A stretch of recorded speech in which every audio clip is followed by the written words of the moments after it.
the interest of neo-colonialism and the objective of African government are directly opposed whereas the strength of African countries lies in their unity, the strength of neo-colonialism lies in their disunity. The words of Kwame Nkrumah. Hello to you, ladies and gentlemen, and welcome to yet another edition of the program. It is Global Insight on For You Media Africa. Today we accentuate on the topic harnessing unity for prosperity, the path to a strong, asking the question if this is a path to a strong African economy, though being one of the most attractive continents, especially in terms of critical minerals. Africa is seemingly behind in terms of its economic development and total transformation. Africa stands at a critical crossroad at the moment. The path to a strong African economy therefore lies in harnessing unity among African nations. By fostering cooperation, collaboration, and integration, it can, however, create a more conducive environment for economic growth and development. The African Continental Free Trade Area, which was launched in the year 2018, actually holds greater potentials in promoting trade within the continent, which will in turn boost industrialization and create a single market of over 1.3 billion people with a combined gross domestic product GDP of over $3.4 trillion. But now the question is, how can we bring together these tools of unity to ensure that Africa meet the set objectives, and also see how unity is a well catalyst to bring about a total transformation of Africa? How therefore can African unity be used to counteract the interest of neo-colonialism and enhance continental transformation in the era of multilateralism and complex global dynamics? This is Global Insight.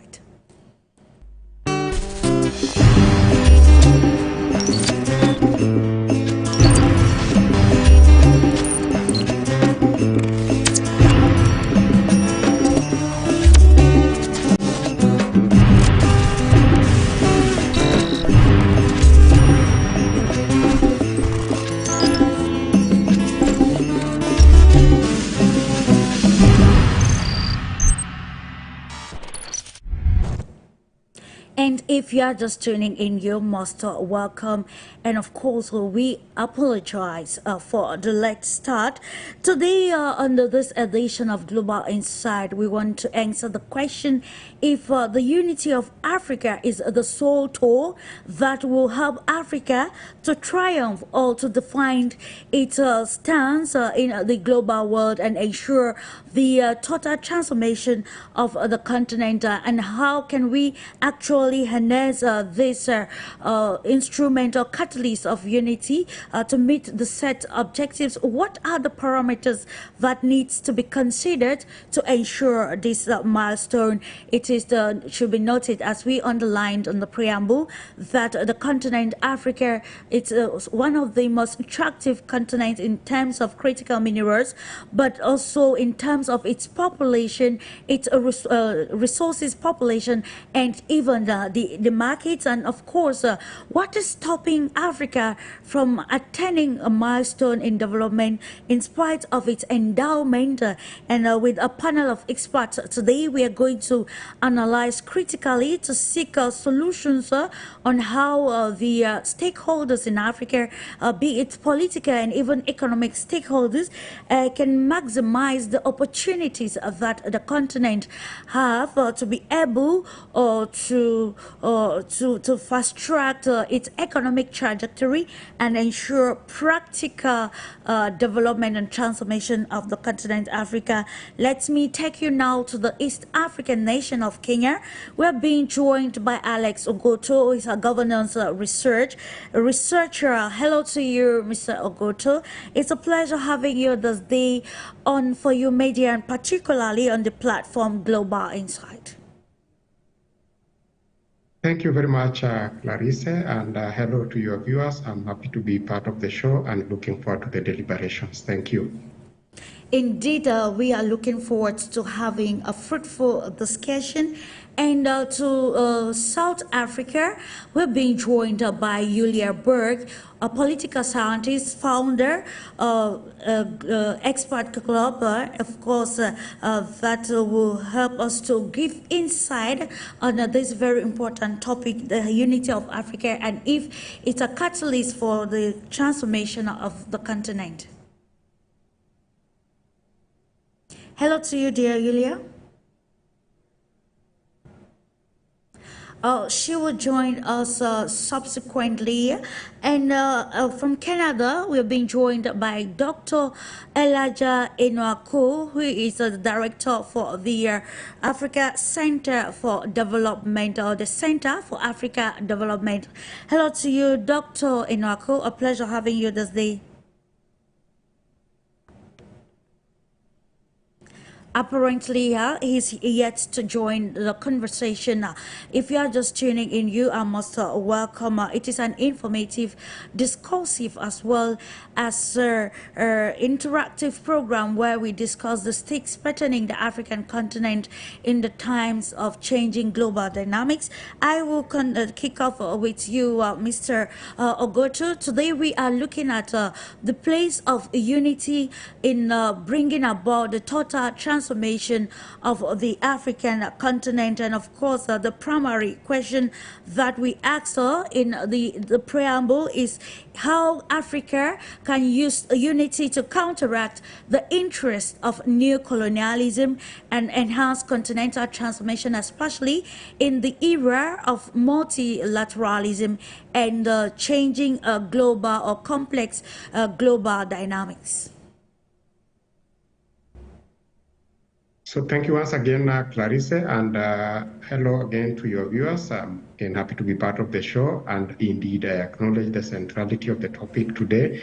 It sits at the heart of what we need to do as Africa to ensure that we occupy our rightful role in the global community, the global system. So, and indeed, I like how you presented it in your preamble. We indeed have the ingredients. We've shown the capacity to do what's needed to be done to elevate the continent to its rightful place. So we have established some systems, political, economic, as well as social, that would play a great role in ensuring, in fostering the continental unity. If you look at the charter establishing, or rather the foundational charter, speaking to the unity of the continent, the African Union, it has a very elaborate provisions that, if well implemented, would ensure that we attain the aspirations of the continental unity. We do have the African Union Vision 2063 that articulates clearly what needs to be done to have us attain continental unity. On the economic front, the African Union in 2018, as you rightly pointed out, did birth the African Continental Free Trade Area that is variously acknowledged as an engine, a potential engine for Africa's economic growth. So bringing together 1.3, a market of 1.3 million, or rather 1.3 billion people. It is by now the largest free trade area, and it stands to benefit, if it is optimally implemented, it stands to improve the economic fortunes of the continent. So indeed, we have these ingredients. All we need to do is to implement them faithfully to ensure that we rise. And I should like to point out that there is demonstrable proof that the world isn't as generous as we would wish it to be. So amidst our quest for unity, there will always be challenges, and probably we may discuss this down the show. There will always be challenges to ensure that we do not achieve whatever it is that we aspire to achieve. So it is upon us to demonstrate our commitment, our unity, just so we ensure that we occupy our rightful place. So yes, we should certainly aspire for that. It is achievable with the right tools in place as we are establishing them. We need to match the tools with the goodwill, with the commitment and dedication if they are to translate into the optimal provisions, aspirations that are captured in those tools. Thank you. Thank you. Of course, I stay with you, Mr. Ogutu. You know, the term for today or the topic is centered on unity, but there is a need for us to understand this aspect of unity because from the philosophy of the likes of Kwame Nkrumah and other proponents of Pan-Africanism that actually advocated on ways to practically bring Africa out of the enslavement in every dimension of it. They advocated for this unity. And how can we actually define this unity in terms of economic unity, regional unity, maybe continental unity? Because when you look at it practically across the African continent, we are going to enter into the aspect of governance. But I would love us to understand these peculiarities with the term unity, contextualizing with the stakes on the African continent, given that when you see the continent in today's world, we see COMESA, we see the Maghreb, we see ECOWAS, we see the East African community, these sub-regional communities coming together and building bridges, of course, to cooperate, to enhance economic growth. But then when we want to analyze this type of unity in like a continental unity, not regional unity, it seems it's still very problematic. And of course, how can we take now the philosophies of Kwame Nkrumah and other proponents of African unity to actually contextualize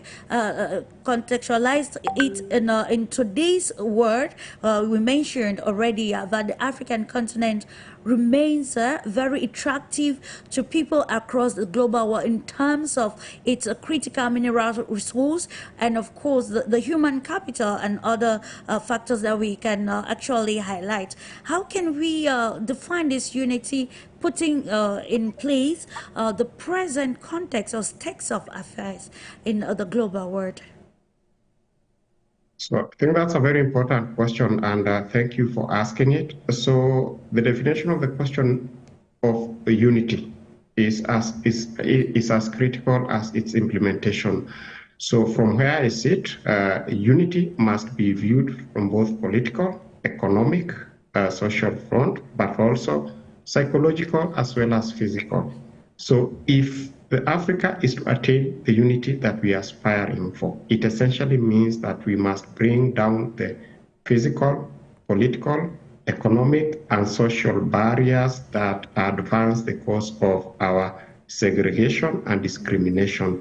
We must and should see ourselves as one people, bound by the same geographical confine, bound by the same political, cultural, and economic diversities, and so we must rise to see, or rather to view them as barriers to our progression, but more as agencies and ingredients of our unity. So essentially, unity means bringing down the political, economic, social, physical, and psychological differences that strive to keep us away or keep us apart and pull us apart. We've seen the various manifestations by way of conflicts, by way of tensions. These are the sort of things that we should seek to address. Now, on the question of pathway to unity, I completely agree that this was at the foundation of the post-independent Africa, the political independence, I must admit, because we continue suffering under the neo-colonial economic sort of enslavement. So if you look at the conversation at the time, there were two rival schools of thought, and this is a question that has been discussed over and over again. So you had the Kwame Nkrumah viewpoint that advocated for unity at once. Then you have the Julius Nyerere viewpoint that advocated for a progressive sort of unification. by way of beginning with the regionalization through the regional economic blocks. So that is how some of these regional economic blocks, and you mentioned them, the East African Community, SADC in the southern part of Africa, ECOWAS. So they are acknowledged as the building blocks towards the continental unity. But again, we must be deliberate, we must be intentional, and acknowledge that the slower we move towards actualization of continental unity, which must be the ultimate objective, the more we will continue to suffer. Thank you.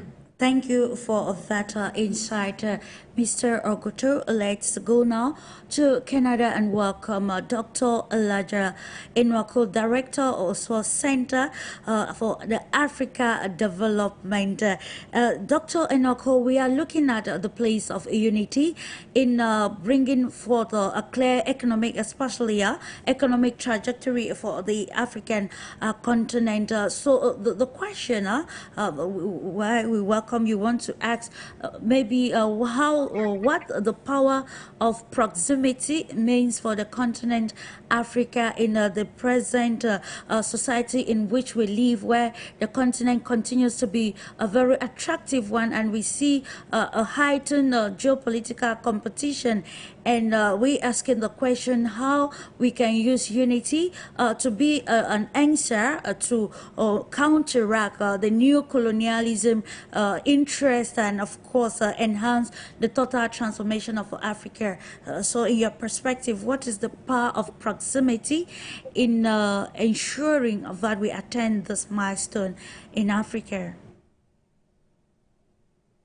I want to apologize first, Clarice, for coming a little bit late. So many imperatives, so many things that we have to catch up with when it comes to transactions, and you're leading people all over the world, and you have courts all over the place. So, yeah, thanks for having me. When it comes to the place of unity in Africa, there is no gainsaying about it.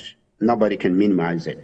That unity is paramount for Africa to progress. Unity is what every Pan-Africanist is yearning for, and proximity to one another is what every Pan-Africanist and every African out there is looking for and yearning for, because we know divided we fall and united we stand. Indeed. And that is, like my co-panelists already mentioned, the ideas of Kwame Nkrumah was unity right from the onset, but they were defeated in favor of a gradual unity or some sort of a confederation of states of Africa. But let me take a step back, Clarice, because a lot of Pan-Africanists are following this program, and a lot of them who do know me know that I have a difference of opinion in terms of what some of them are trying to put out there. When we talk about the unity of Africa and the downside of the lack of unity of Africa. When we say the unity of Africa, a lot of Pan-Africans think that Africa needs some sort of a fusion, that Nigeria would cease to exist, Kenya would cease to exist, Ghana would cease to exist, Cameroon would cease to exist, Libya will cease to exist, and then we come to a fusion of states into one big, gigantic, united Africa, that is one state, one president, whatever it is. Ladies and gentlemen, this is not happening. This is daydreaming. This will set Africa backward by decades, and we will be there doing nothing but killing ourselves, trying to say we want an Africa where we have one single gigantic country and ruled by one president and all the resources brought together and the country cease to exist. That is not practical. Absolutely. We know that the Europeans came and divided us. We didn't have those borders. We all know that. We wish it never happened. But we are not going back to erasing those physical borders. When I say physical borders, I mean what I said before, that Nigeria is not going to cease from existing. Absolutely. Kenya is not going to cease from existing. And the rest of the African states in favor of one Africa, or whatever they will call it, Ubuntu, or whatever name. Those are ideals, and they sound very, very, it brings up the euphoria in Africa, and Pan-Africanists talking left and right and this. But those are loud-sounding symbols. We need practical solutions when it comes to the unity of Africa. Indeed. My colleague already mentioned a couple of them, and you mentioned a couple of them. We need to remove the barriers that are hindering the economic progress of Africa. We need to remove the barriers that are hindering the proximity for African states to work together on a common platform to promote the ideals of Africa. We need to remove everything that stops us from being seen as one in terms of economy, political, psychological, even mentality, because the problem is in the mind. So when we talk about the unity and proximity of Africa coming together as one, let us be practical. Let's leave aside those euphoric ideals of removing the European borders that were put in 1884 and we come to one Africa and there's just one Africa and one president or whatnot. Those are not practical solutions for Africa, ladies and gentlemen that are listening to me all over the world, because I've been in different forums where we have this heated debate of what it means for Africa to come together. Yeah. So again, we are defining what unity is and what we should all yearn for. I know that a lot of friends, when I talked about unity and I bring some ideas that have been implemented by the European Union, they don't want to hear about it because these are the colonizers that brought us all this mayhem and all this chaos. But a practical solution, whether it comes from Europeans or it comes from the West or whatever it is, if it is something that works in our context, I see no problem with it. All these ideals of saying that we're going to, it is not practical, ladies and gentlemen. It's not practical. Let's talk about practical solutions when it comes to African unity that is going to advance the cause of Africa. So now to go back to your question, Clarice, the proximity of Africa, the unity of Africa coming together is removing those barriers. When I talk about trade, when I talk about education, when I talk about transfer of technology, when I look about trade imbalances, when I look about competitive advantage, because that's something Africa has not been talking about, something that we have dived into in our center. We've talked about different presidents and leadership in Africa and the Pan-African Congress. We've talked about Africa looking at where they have a competitive advantage, because the world globalization is not going to come to a halt. It's going to continue. Africa needs to find its place on the global stage and look at where they have competitive advantage and hang on it. Excuse me, and build on it. So proximity will help us look at Uganda. Excuse me. What is it that Uganda is bringing to the table that the whole of Africa can hinge on? What is it that Kenya is bringing to the table the whole of Africa can hinge on?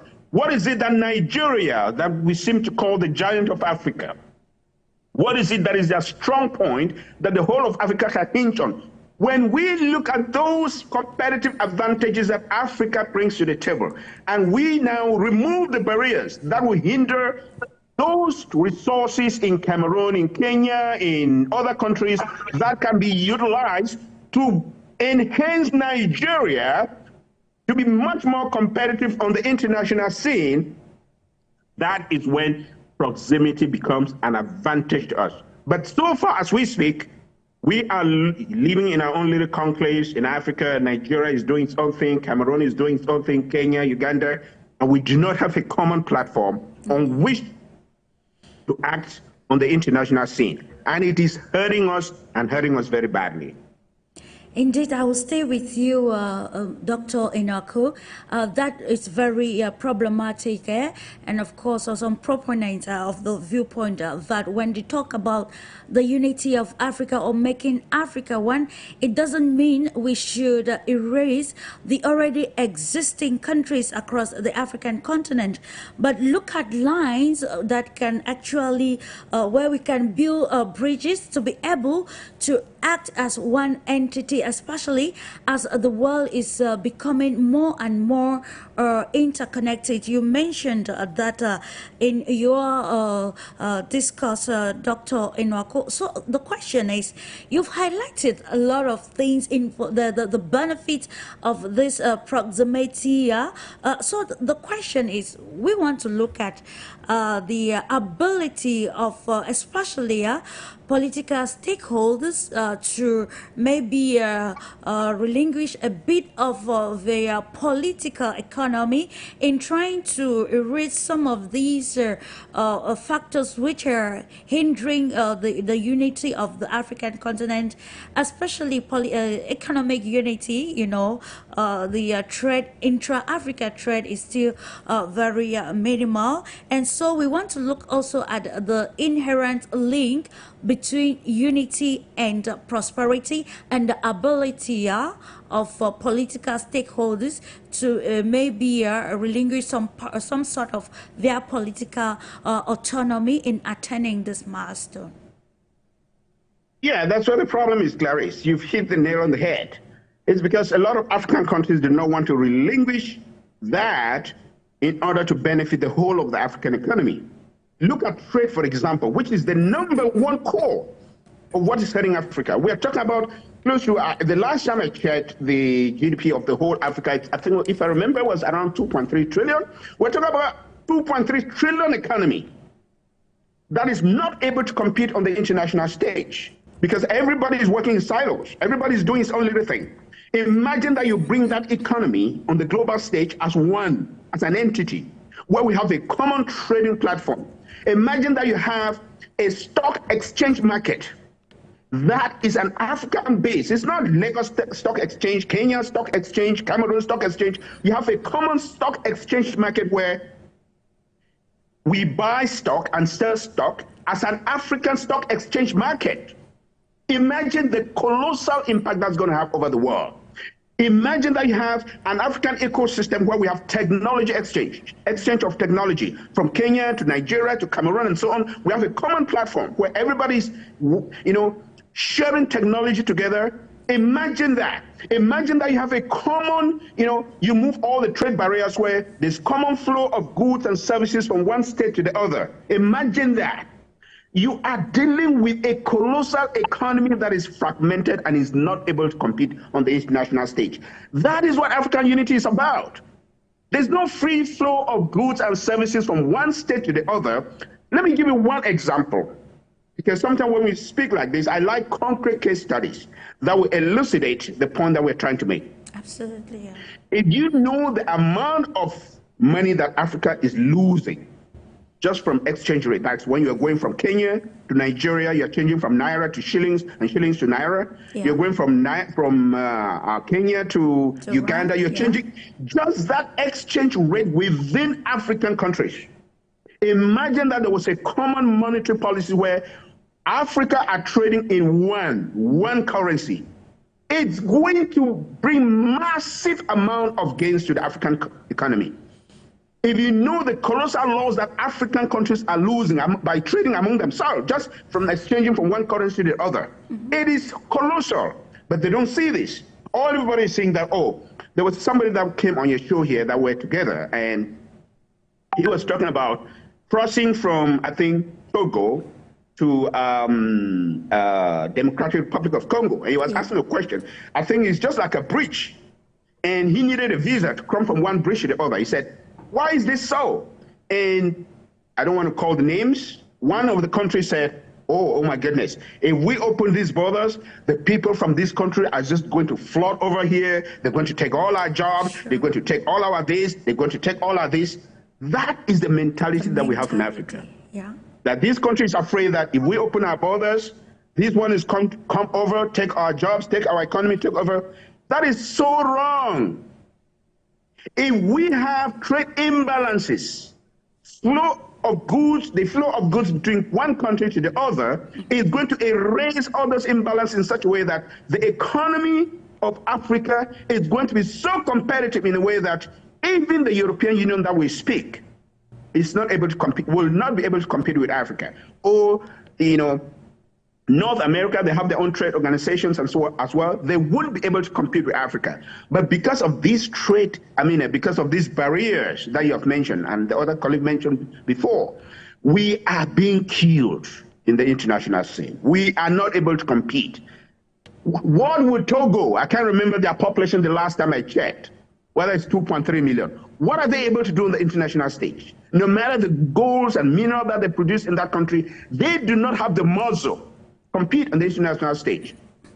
Even Cameroon, where you are broadcasting from with their 36 million, whatever it is, they cannot compete on the international stage. They can't compete with the European Union. They can't compete with North America. They can't compete with Canada. They can't compete with the United States. They cannot as a single entity. Therefore, African countries need to understand it is a win-win situation for any country.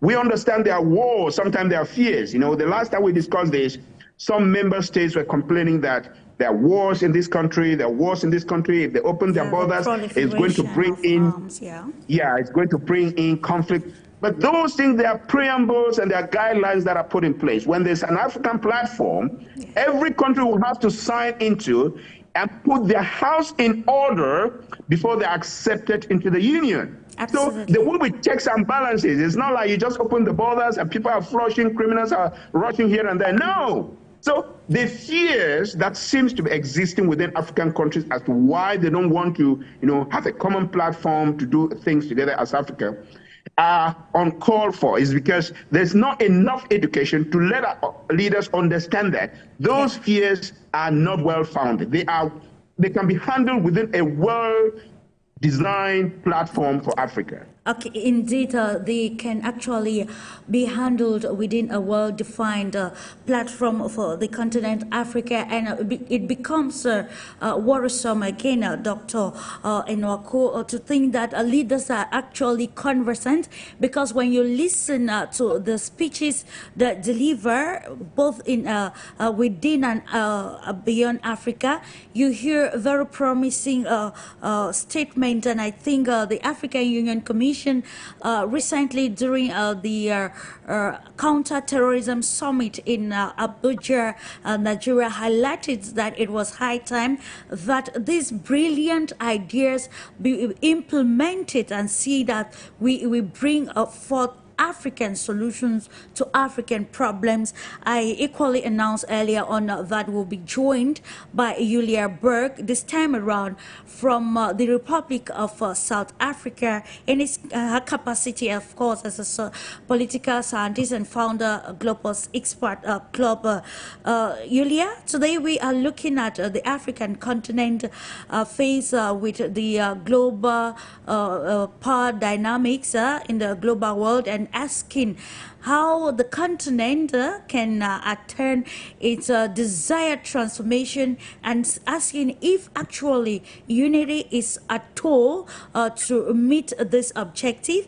And one of the prime questions that we have today is how the unity can be used as a tool to counteract ideas of new colonialism in present-day society, where Africa is becoming more competitive or attractive because of its critical minerals, and also because of the available market, and you can name the rest. So in your own capacity, how important is political unity or stability and cooperation among African nations? How important is this in achieving economic unity and prosperity for the modern day Africa? Hello, happy to join you on this day, and the topic that is being discussed today, in my opinion, is very important because economy serves as a cementing foundation basically for many other things, and even though it's essential to be oriented to certain value systems, even though education, culture, generally speaking, play a very significant role in terms of development because it sets goals. Without a solid economic foundation, nothing can be happening in, in the material realistic world. So that's why it's essential to have this kind of a foundation. And in order to have it, what is important is to have strong leadership and sovereignty that allows to make decisions in terms of selecting certain strategies, choosing partners in order to implement those strategies. And if we kind of start this logic, given the fact that at some point the African continent was colonized and was not, let's say, having or not enjoying the freedom of making own decisions, and the divide and conquer policy was basically implemented over it, then we need to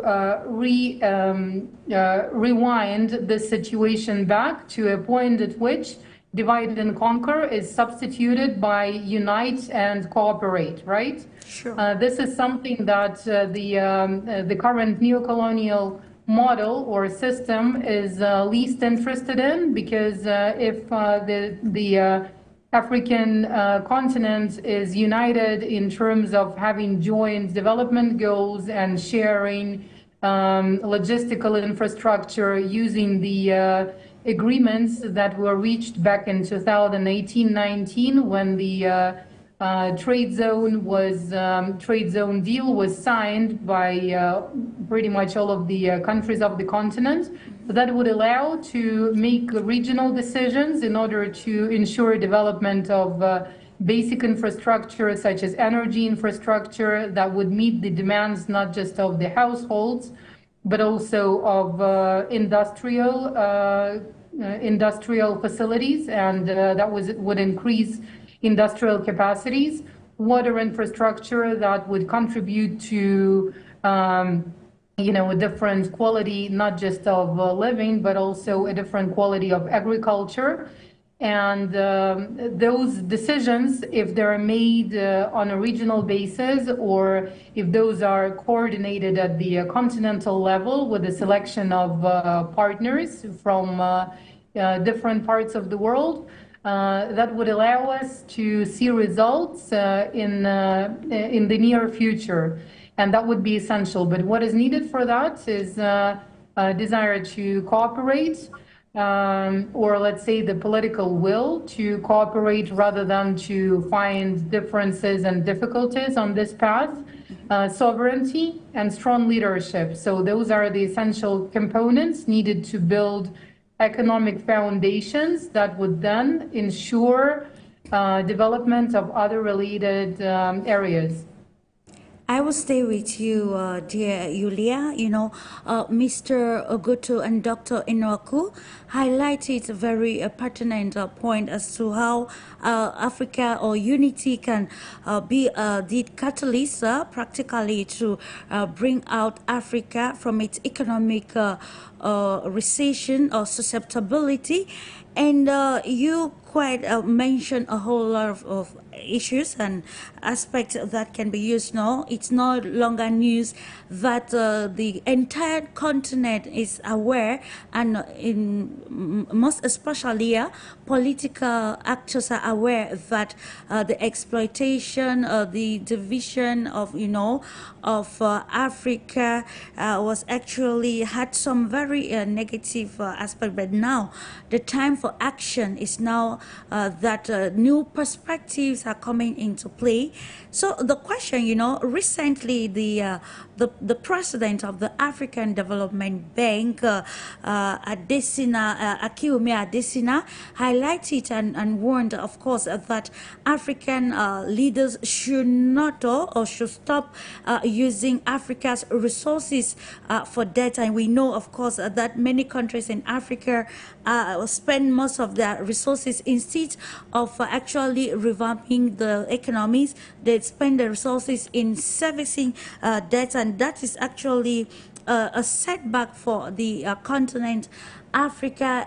While talking earlier on, you mentioned that it is now a time for countries to relook in terms of selecting partners. That is, of course, their diplomacy. So now, what do you think are the potential benefits of maybe a new era partnership, international partnership, or let's say cross-border collaboration in trade, I beg your pardon, and investment for the maybe emancipation of Africa's economy to stand the challenges at the global level? Dr. ENOAKU highlighted that Africa can stand firm at the international level because of, you know, the continent is not functioning as one entity when it comes to defining perspectives on the international arena.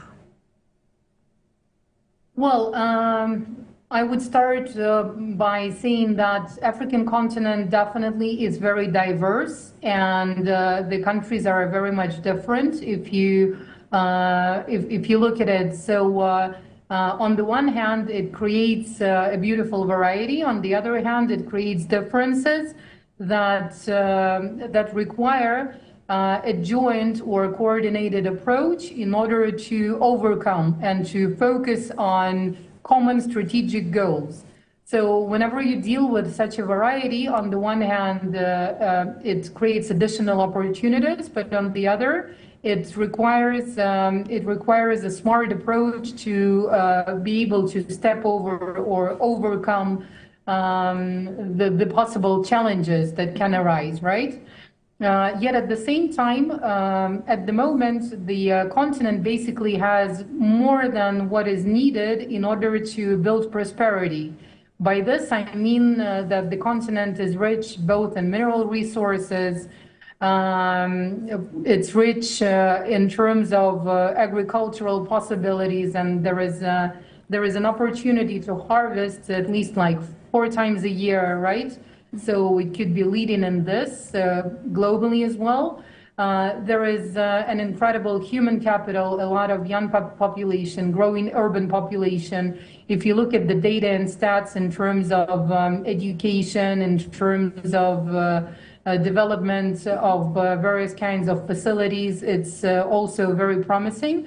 But what is lacking, I assume, and that is based on, let's say, my external view and analysis. But what is lacking is some kind of a conscious approach towards sovereignty.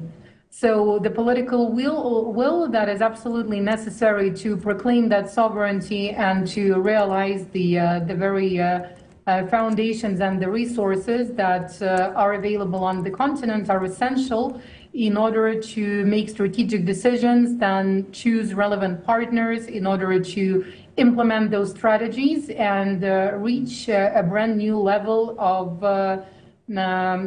let's say, life standards, right? Yeah. So even though there are quite a lot of challenges to face and overcome, everything that is needed is already out there. And I think it's very important not just to understand this point, but to be able to apply it in the creation of strategies and in evaluation of what is actually available, right?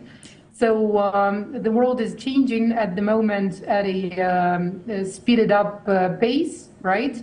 And new opportunities open up in terms of cooperation with countries like Russia, countries like China, India, other countries of the Asian region, South America, and the partnerships that have proven not to be beneficial are slowly dying off, which we can also observe throughout the continent.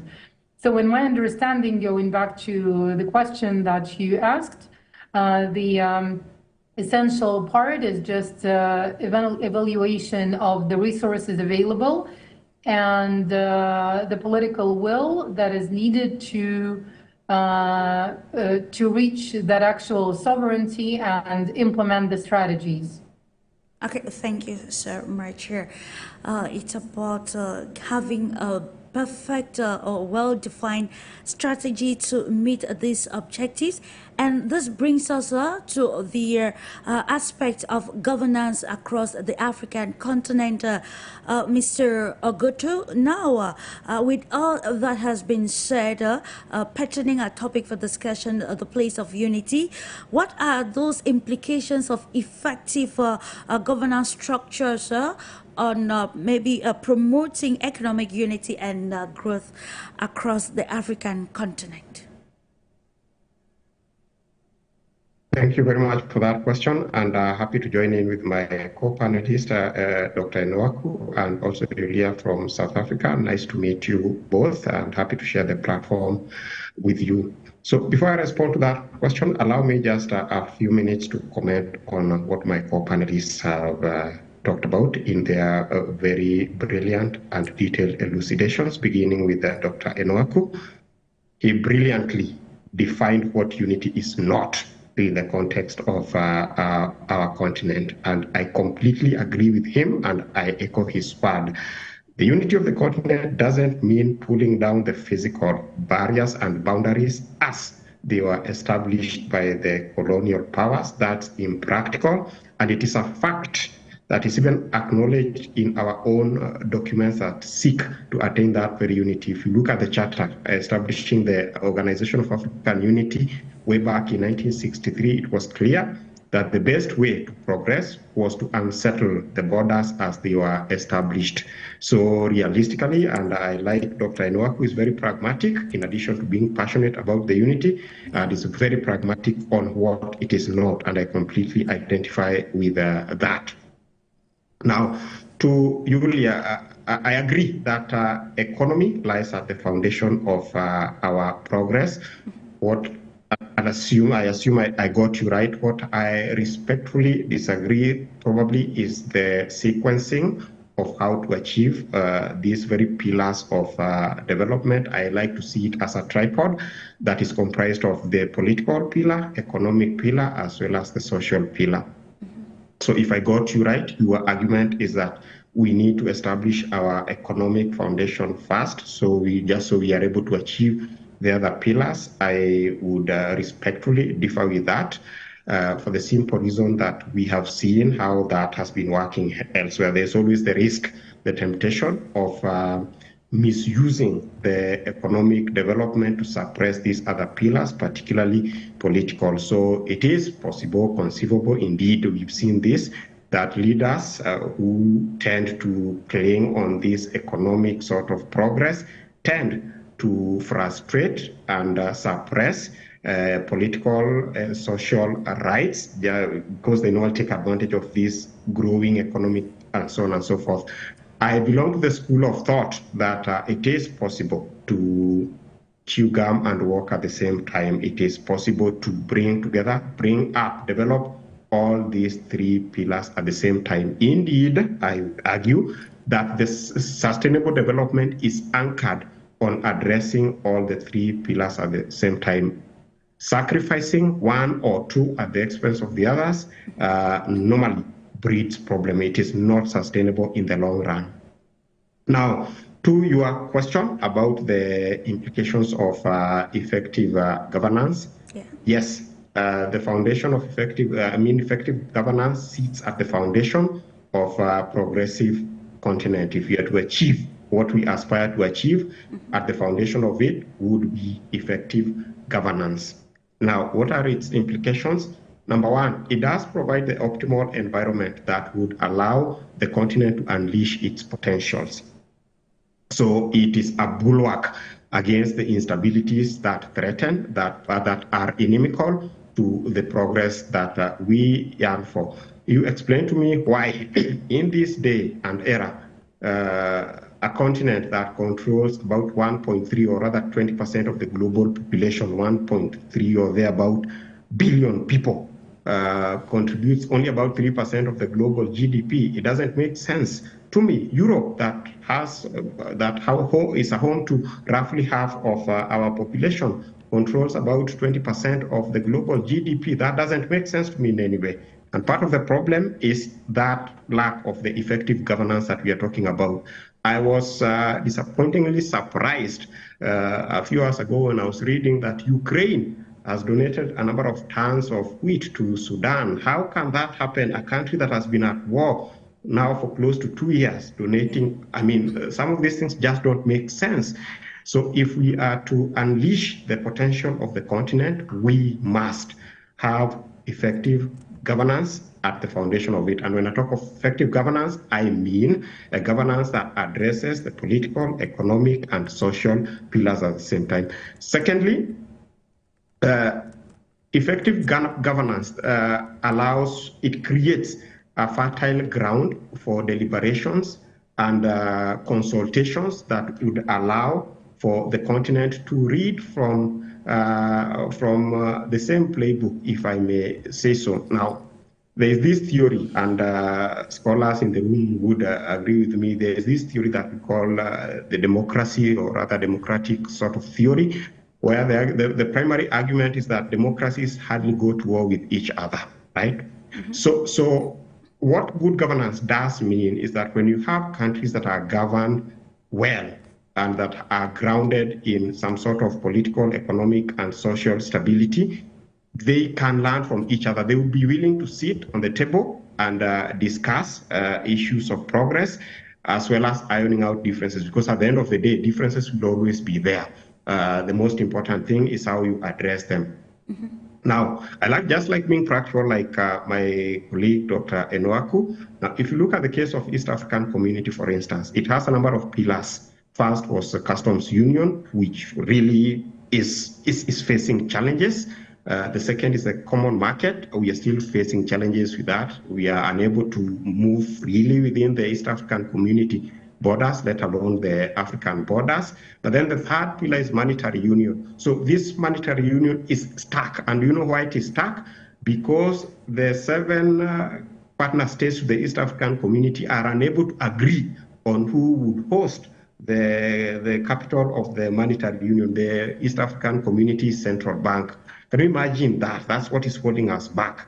Now, if you have effective governance, some of these things would be addressed. So it does allow for that sort of a deliberative, consultative platform where issues can always be addressed and addressed amicably. Finally, it acts as a deterrent to forces that would be willing to exploit our vulnerabilities. Now, for long, we've talked about colonialism as birthing the challenges that we experience today. Indeed, we are living the legacies of colonialism as it were. But why, about roughly 6 decades down the line, would we still continue talking about colonialism as a challenge to our progression? Yeah. A fact of the matter is the United States was colonized by Britain, right? But as we speak, it rose hardly a century later. It rose to become one of the most powerful countries on earth. Countries in Asia were colonized. In fact, some of them attained their independence at around the same time as the African countries. But you know what? They are challenging some of the big powers. Look at India, look at the South Koreas, look at the Singapores, look at China itself. These are countries that suffered the same fate of colonialism as Africa. What they refused to concede is that they were of inferior race. And I think I shared a platform, as I conclude, I shared a platform with Dr. ENOAKU a while back, and he summed it up that the key challenge that is facing Africa as a continent is mentality. So if we were to address, I beg your pardon, the whole question of mentality, I believe we will get where we need to. We need to take less pride in seeing our solutions from others' point of view, but more from the African point of view. We should be advocating for African solution to African problems. Why in this day and age, I think a few weeks ago, France did host Let me come back to you, Mr. OGUTU. Yes. Of course, it's about defining African solutions to African problems, and having listened to all of the analysis or the insight advocated as per the topic for discussion. Does they come to you, Dr. Elijah ENOAKU? According to the African Development Bank, this should be in February 2024. The overall domestic gross domestic product growth for Africa is actually expected to an average of 3.8% and 4.2% for the year 2024 and 2025, and it also highlighted that Africa remains the second economy to be recording some growth after after Asia in its report. So the question now is the role of multilateral institutions and even partnerships in supporting African economies to thrive collectively, especially the African Development Bank and other international partnerships that institutions that African countries engage with in terms of maybe charting economic collaboration. Excuse me, Clarice. You asked a very important question, but it's a double-edged sword. So let me explain what I mean. You talk about the importance of multilateralism for African countries engaging with maybe China and India and so on and so forth. Sure. But on what platform are they engaging? That's where the question lies. Is it Kenya going to India, like we saw a couple of weeks ago? Ruto going to India and trying to sign some loans. He said, "Oh, we have a huge population of Indians in Kenya, and we want to have that partnership between India and China." I listened to the interview of Ruto. It was quite fascinating. He's quite interesting guy. But the question is, on what platform? On what platform? Kenya and India or Africa and India? As we speak, India is sending a satellite to the moon. India is sending a satellite to the moon. When will Kenya send one? I mean, if Kenya want to trade with India, per se, they want to bring technology of India to Kenya, they want to bring technology, IT to Kenya and so on. Kenya and India, answer me this question. When will Kenya ever use the technology that they're going to bring from India to Kenya and be able to send a satellite to the moon or to space? But consider the same thing that Ruto is trying to do now on an African platform where we have Nigerian technology, South African technology, Kenyan technology, Egyptian technology, Libya, and all these countries coming together under an African platform, having a space strategy as an African space strategy. I am telling you, it's not going to take long for an Africa to send one satellite to space. So multilateralism for multilateral agreement between African countries and China and the rest amounts to little. It does help. It does help. But doing that on an individual basis does not benefit Africa as a whole. My colleague, Alex, I don't know if he's from Kenya or from, I don't know, or from Uganda. It's Kenya. Oh, from Kenya, good. Sure. I'm talking to somebody who is on the ground. My colleague from Kenya will bear me witness to this, that Kenya is becoming the hub of technology in Africa. We have IBM, we have Microsoft, we have all these countries that are coming to Kenya. A lot of my friends from Kenya, they want me in Kenya, they want me in Kenya. Yeah. But the question I keep asking them in Kenya, on what platform? On a Kenyan platform or on African platform? Because my goal, my desire is to see Africa working on a common platform. That when we talk of multilateral agreement, it's not a Kenyan, China, Kenya, United States, Kenya, Canada, Kenya, European Union. Rather, Africa. If Ruto is going there to represent Africa, good and fine. I love that. He's an energetic young man. He wants to do a lot. But doing a lot on a Kenyan platform is not going to advance the agenda of Africa. So again, to answer your question, Clarice, yes, the GDP of Africa, you know, like you mentioned, the African Development Bank, I read one of those that report, they talk about 3.8% and it's going to 4.2%. And the biggest, I mean, the country with the most, I mean, the rapid growth in Africa or in the world is in Africa, which is Niger. What has happened to Niger? Niger is breaking down colonial boundaries and restrictions, and they're going at it at their level, which is good and fine. They are trying to, you know, break down the shackle of colonialism and all these things. But imagine that that was happening at an African level. They are talking about a single monetary policy. My colleague just mentioned why the East African Union is not progressing, because they are not able to agree on where the central bank is going to be. Those are the things we are talking about here, Clarice. When it comes to the unity of Africa, it doesn't take rocket science to understand where our problem is. It is true that we are still suffering from the shackles of colonialism. It is true. Nobody's going to deny that. But our number one problem is not colonialism. My colleague Alex already mentioned that. Sure. India was colonized. The United States was colonized. A lot of countries that are doing well in the world. South Korea, that we have a lot of Africans that are going there today to learn technology and the rest. They were all colonized. And they still have relations even with their colonial masters. But they have won themselves of that colonial mindset that they cannot do it. It has to be done for them by somebody from elsewhere. Yes, I am not against multilateral agreements. I love them. They foster the development of Africa. Yeah. But my problem is on what platform? If it is going to be on a single platform where every country is having its own trade agreements with Russia is coming with military. I have nothing against Russia. You know, they have good intentions in Africa and they're doing good things in Africa. But why can't we work as a common platform to deal with Russia?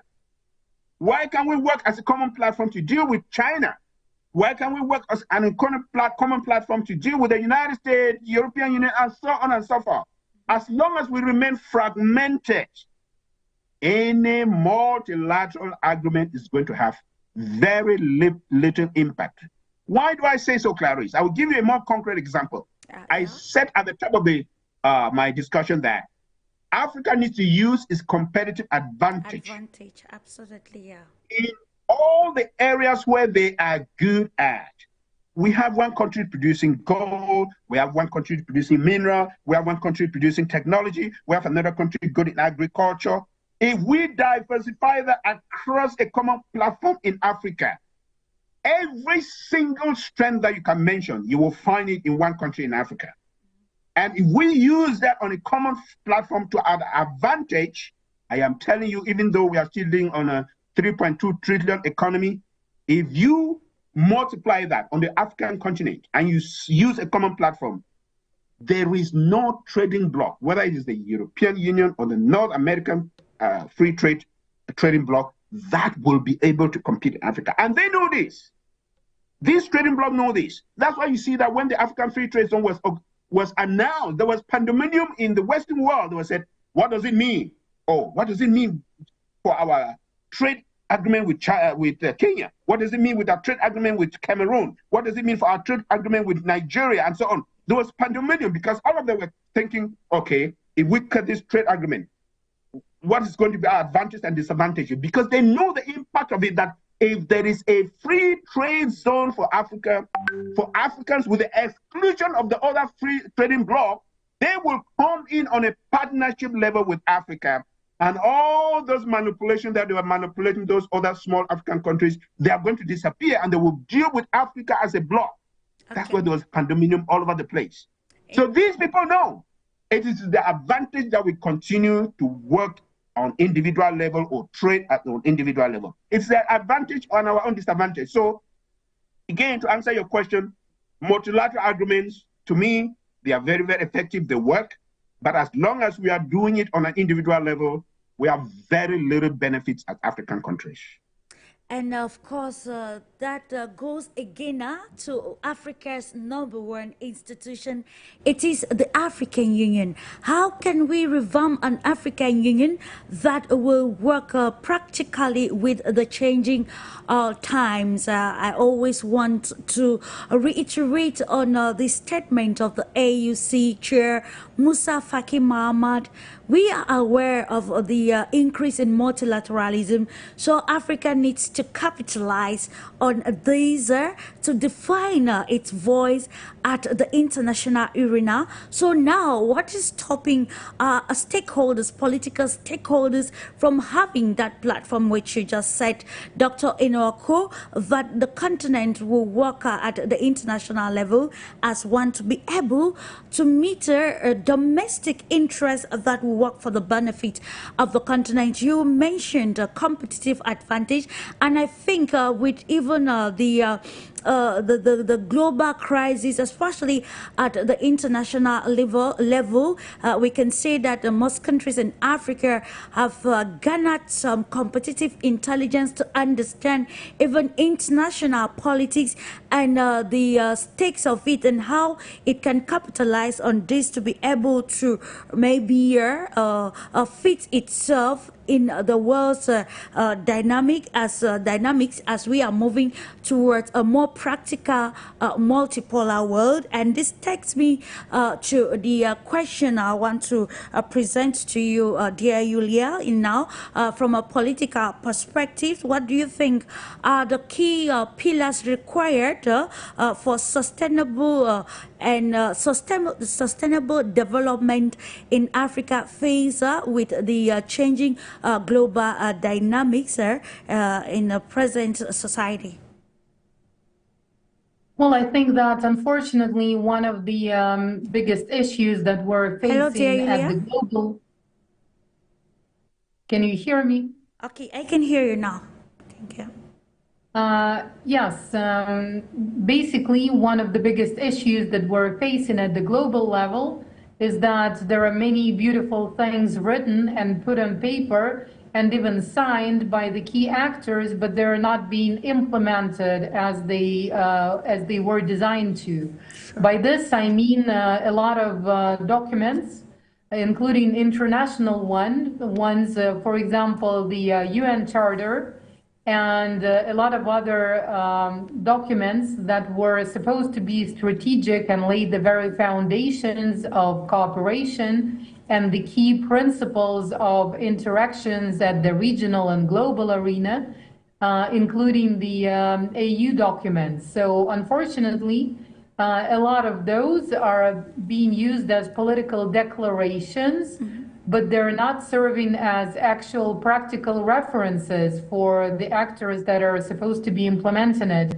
So we have the UN, we have the UN Security Council, we have the General Assembly, we have the African Union, and many other institutions whose practical activities are getting quite far from what they were supposed to be.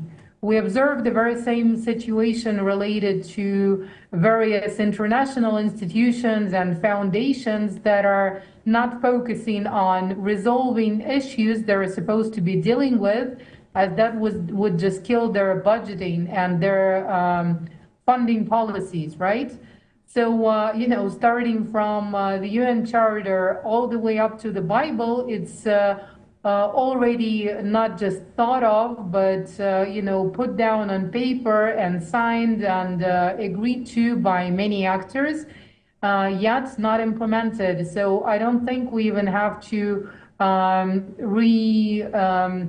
revise many of that or reinvent many of it, but just to, you know, look at it once again and try to make sure that the actual implementation is not far from the theory that is pretty much fixed in those documents.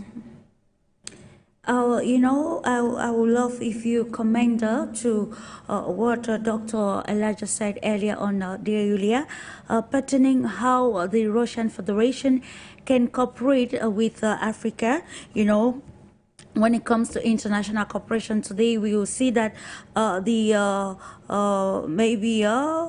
Russian Federation actually has won the hearts of most stakeholders in Africa. So now, during the last time that I actually listener to President Vladimir Putin in his address to the nation. That was before the elections. He highlighted Russia-Africa ties and said the African continent or the Russian Federation is keen and intentional about seeing the total that African nations attain their total sovereignty. And we see the collaboration taking another dimension, like Dr. ENOAKU highlighted. How can this cooperation work in such a way that will change her or maybe will bring forth a strong platform for the continent Africa to be able to define its voice at the international level? We know you can bring proposals, but it takes the willpower of all the actors involved to be able to implement. But then what is the leadership of Russia doing, and how can they're going to do this to ensure that the treat with Africa as an entity and not separate countries as we have today, to make it different from the other collaborators that have been on the continent?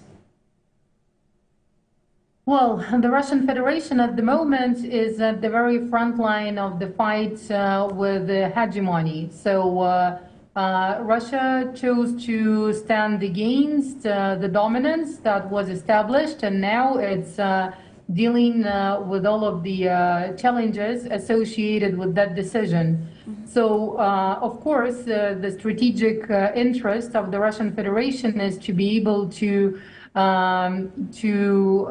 function in a world that consists of more sovereign actors that are being open and honest about their interests and choose to cooperate in a free and fair way, rather than to suppress others and to get benefits from others building, their prosperity using somebody else's resources. So the situation that the Russian Federation is in at the moment is exactly that, the front line of that confrontation. And what is at stake is the future itself, right? So it's a critical moment. And I assume not just for Russia, but for the global possible paths that are to be chosen. So that's why having sovereign partners that are able to make their own decisions is essential, because otherwise, if you're not dealing with decision makers, but with someone that has to look back at their masters, it's not possible to have even tactical cooperation based on that, right? What Russia has to offer to the African continent is much different from what the West, or let's say China or other actors, would have to offer, because clearly what shouldn't be expected from Russia is the kind of investment that China provides. What shouldn't be expected from Russia is the desire to extract the resources like a lot of Western countries have been doing, because it has quite enough of own resources that are not even fully explored at the moment. So the joint interest here is more in creation of, first working on simple and relatively cheap, or let's say optimal solutions for creation of basic infrastructure, joint ventures that would ensure production of products with added value rather than just extraction and sale of raw materials. And this is something that that can be provided from the Russian side, as well as services in terms of security. And what it expects in return, aside for opening up new opportunities and benefits from those joint ventures, is just, let's say, cooperation and collaboration in terms of building that very common future Because when you talk about strategic interests of the countries that are quite sovereign and have own resources, etc., it's about having a balanced global system where instead of focusing on countering various kinds of risks and threats, you can just focus on your own development, having a friendly and, let's say, cooperative environment. So that's the key point. And once again, what Russia is bringing after several decades of lack of cooperation is basically that. It's the proposal to talk about the future and alternative models of the let's say, global order. That's one thing. Number two is cooperation in terms of creation of basic infrastructure and in terms of creation of joint ventures that would be mutually beneficial and that would be, let's say, mutually reinforcing. Okay, thank you so much.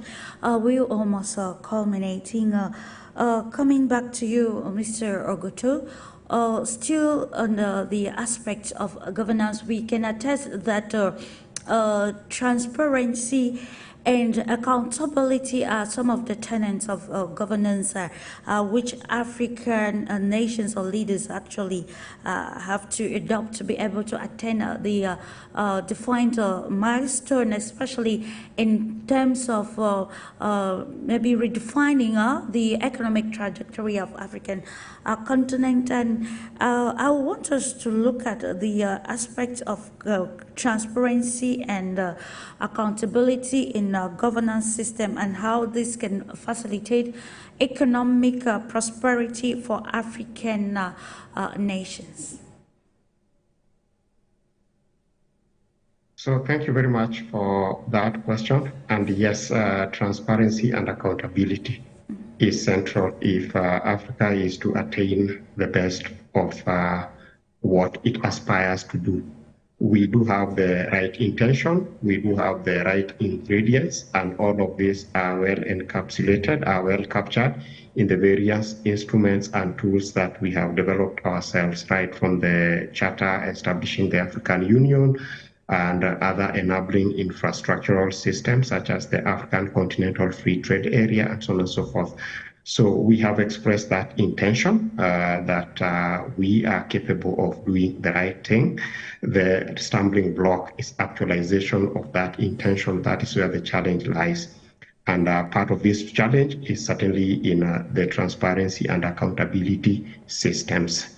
I think it is safe to note that by all accounts, it's safe to note that Africa as a continent, our governance is experiencing immense deficit insofar as transparency and accountability is concerned. So we are not accountable for the governments. We are hardly accountable to the people that we govern. We are hardly accountable on the resources that we have. And so we end up being more on the menu as opposed to being on the table. I was looking at the statistics. Some statistics show that between 1970 to 2018, we had a capital flight of a cumulative amount of close to $2 trillion US.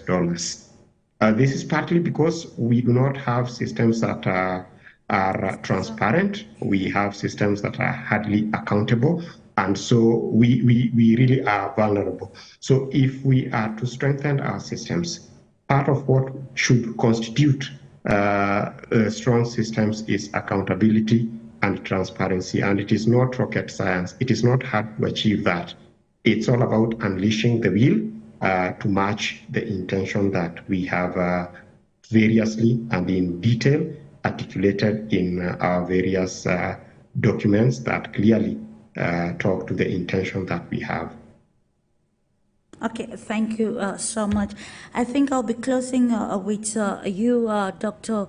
Elijah ENOAKU. Of course, you want to comment on what I think YULIA BERG highlighted, pertaining the collaboration between Russia and the African continent. Yes, I want to thank our partners, the Russian Federation, for what they're trying to help us in Africa. We do appreciate as Africans, but just permit me encourage them to help or work with Africans in a strategic way, help Africans on where they can best help Africa. What I mean by that is the Russian Federation is very good in agriculture, and they have one of the best technology in the world when it comes to Africa, when it comes to technology. So my call and my, I would say, word of encouragement to the Russian Federation is to help Africa develop the agricultural sector. Africa, as we speak, should be feeding the rest of the world because 30% of arable land, that's land that you don't need any fertilizers or anything, just plant your crops and they grow, is in Africa. So it will not take a lot of resources to help Africa in that area. So if the Russian Federation can come in with the technology, agricultural technology and everything they can to help African countries in that area, it will be much more appreciated. So that's just what I wanted to say. So thank you for the show today, and I appreciate the time.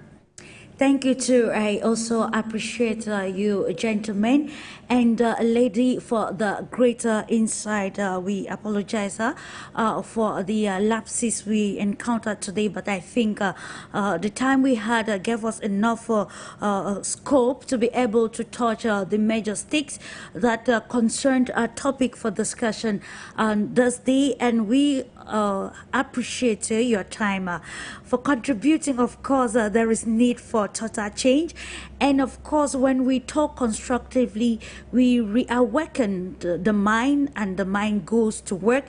And of course, it's a moment where the African continent actually has gained some competitive intelligence, and it is the time to define its competitive advantage, as underlined by you, Dr. Elijah ENOAKU, to be able to fit in the international arena. Remember, the world is multipolar, the world is interconnected, and of course, countries need to be intentional about their national interests before having the global interest to be able to benefit from all of the advantages that come with the changing times. Thank you, and do have a lovely moment in the company of our transmissions. Bye-bye. Bye.